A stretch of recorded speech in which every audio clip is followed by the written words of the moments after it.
Hello mga Bessie! This is Amber G again. So, it's Saturday morning and we're here at SM Bacoor. We will go to my happy place which is Starbucks. Yes, pupunta tayo doon para tikman ang kanilang bagong drink na pistachio lava oat milk macchiato. Ang haba ng pangalan pero I think it's worth it kasi sabi masarap daw. So, ayun, pupunta tayo doon para tikman and then check din natin kung meron tayong makikitang mga bagay-bagay.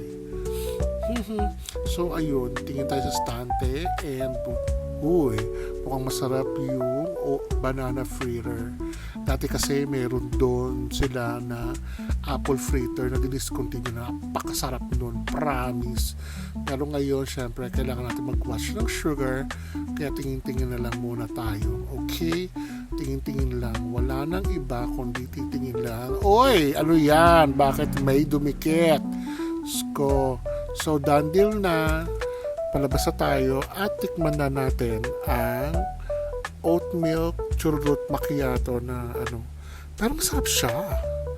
Yes, in fairness, masarap siya. It's a 9 out of 10 for me.